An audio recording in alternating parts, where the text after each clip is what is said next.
gentlemen, please welcome former Prime Minister of the United Kingdom, Liz Truss.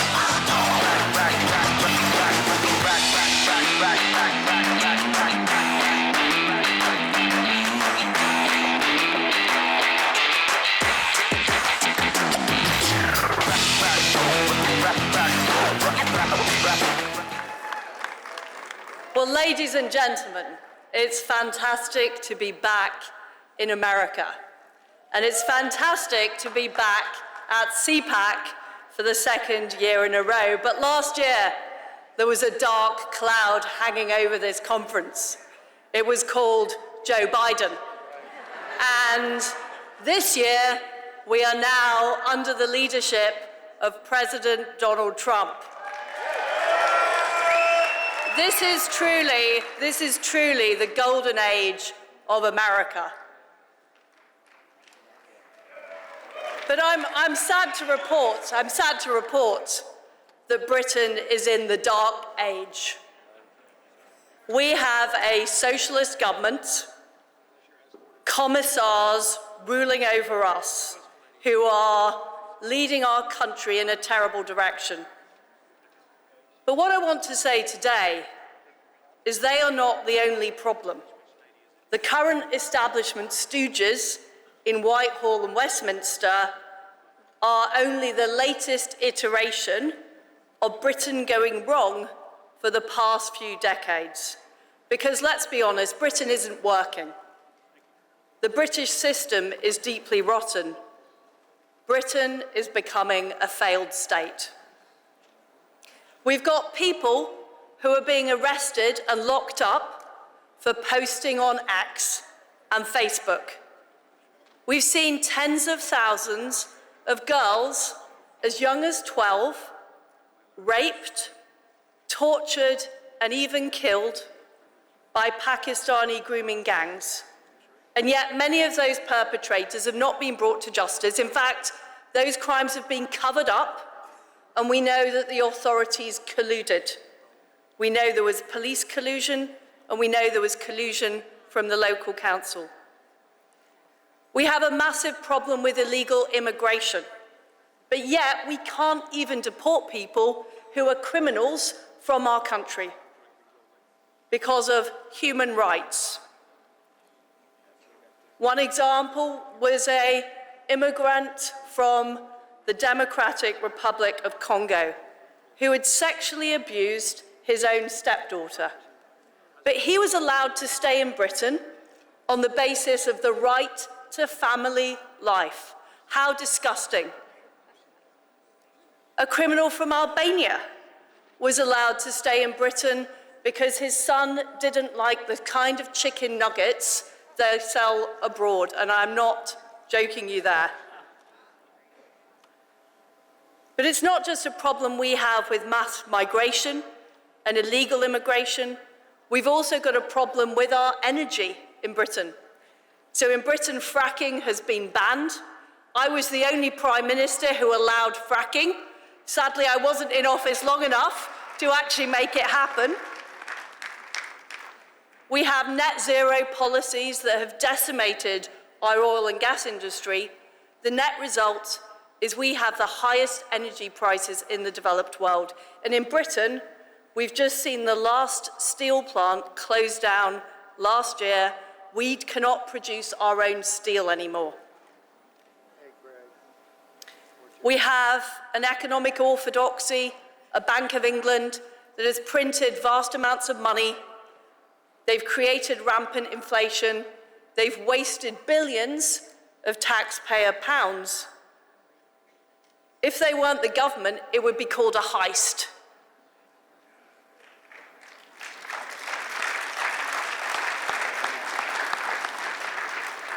Yet in none of these cases, have any of these people, any of these authorities been held to account for the fact they have completely failed.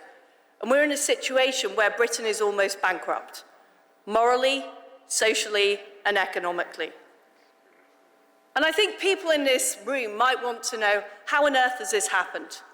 This is the country that invented parliamentary democracy. It's the country of the Magna Carta. It's the country of the Bill of Rights. We protected freedom of the press back in 1695, almost 100 years before the First Amendment. How on earth can the country of Adam Smith and the Industrial Revolution be deindustrializing? It doesn't make any sense.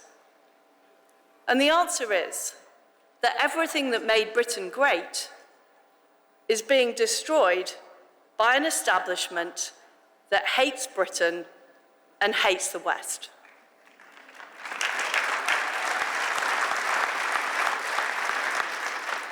Like in most of Europe, our universities, our institutions, and our corporations have been taken over by anti-West ideology. Islamism, green extremism, anti-capitalism, wokery, transgenderism, you name it, they've adopted it. And what we've seen is a massive failure of leaders in Europe to push back against this, because this is not something the population wanted. This is not something the people in Britain or Europe voted for. This is something that was imposed from above. And what happened is that democratically elected politicians handed vast amounts of power over to the unelected and the unaccountable. In Britain, Tony Blair in particular trashed centuries of liberty by creating a tyranny of technocrats. He created an unaccountable Supreme Court, which had never existed in Britain before. He created a much deeper and powerful state that is not held to account. He also handed vast powers over to an alphabet soup of international bodies, the World Health Organization, the United Nations, the ECHR, all of whom nobody could vote in and nobody could vote out. And all of those bodies, as you've seen in the United States of America, have been captured by the same anti-West ideology. But what I find really incredible, really incredible, is it wasn't just China and Iran and Russia that were funding these NGOs, funding these anti-West groups. It was actually the United States of America under President Joe Biden through USAID. Now, did you know that American taxpayer dollars was funding the BBC? Did you know that they were funding the Tony Blair Institute? Did you know that they were funding Rory Stewart's wife? It's incredible. We thought you were our friends, but you were actually, American taxpayers were funding this anti-West ideology. And the problem is, when the people in Britain voted for something different, when they tried to change the government, when they tried to change the system in 2016, in 2019, and in 2024, they found the same people were still in power. The bureaucracy had not changed. And it's no surprise that young people are losing their faith in democracy because they don't believe it can change things. And amazingly, during all of this, many so-called conservatives went along with the ideology. They were busy hugging Greta Thunberg. They were putting up taxes. I'm not joking about that. They were putting up taxes. They were increasing immigration. They were pursuing transgender ideology. And it's no wonder that the Conservative Party had its worst defeat since 1834. Patriotic Brits have had enough. They've had enough. And we look across the Atlantic with envy. We see President Trump in the Oval Office signing off executive orders, and we want some of that in Britain. We want drill, baby, drill. We want men banned from women's bathrooms and women's sports. We want illegal immigrants deported. We want taxes to be cut. We want a Trump revolution in Britain.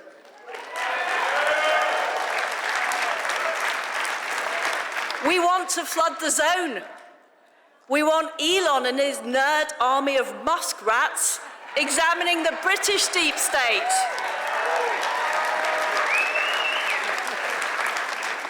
Ladies and gentlemen, we missed the first American Revolution in 1776. In fact, it was actually a revolution against us. But we want to be part of the second American Revolution.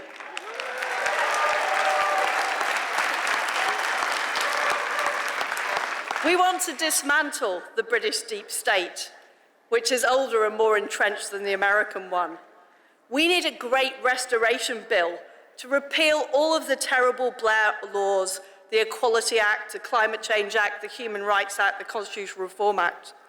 We need to eradicate judicial activism in Britain and restore parliamentary sovereignty.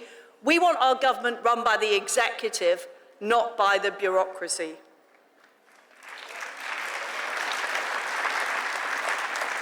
But most of all, what we need to restore free speech.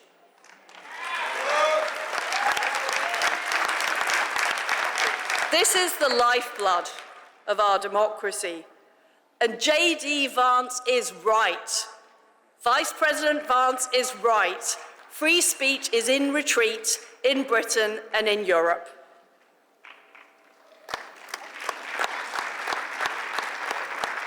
To Europe's governments, particularly Britain, they see George Orwell's 1984 as an instruction manual.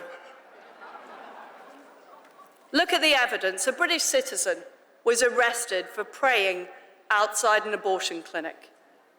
We have German prosecutors saying that if you insult somebody, you could be arrested. We had Alison Pearson, a British journalist, visited at her home by the police because of a tweet that she'd posted a year ago and since deleted. I want the police to be policing real crimes, not thought crimes. But not only this, we have a supine legacy media that pay lip service to free speech, but have suppressed stories and distorted stories. The BBC were found to have violated their editorial guidelines 1,500 times in the 4 months after the appalling atrocities of October the 7th. They were found to have been downplaying Hamas terrorism and promoting the idea that Israel was the aggressor. This is our state broadcaster, funded by the taxpayer. The mainstream media have failed to report on the grooming scandal, and they failed to hold the deep state to account. And much of the reason for that is the deep state are the people giving them all their information, all their leaks, all their funding, all of their material. And they're frightened of the media regulator, Ofcom. We have seen what independent media has done for the United States, and we want some of that. That's why we are going to be establishing a new free speech media network in conjunction with our American allies, including the great people here at CPAC. It will be uncensorable and uncancelable. It will take on the Britain-bashing corporation, which is what we call the BBC. It will take on Starmer and his socialists, and it will take on the censors of Germany. Because it's only by telling people the truth, in the United Kingdom, in Europe, in the Anglosphere, in America, that we will turn our backs on the war's West against itself. All of the people here are working to make America great again. I believe that we can make Britain great again. I believe that we can make Europe great again. And I believe that together we can make the West great again. Thank you. Thank you.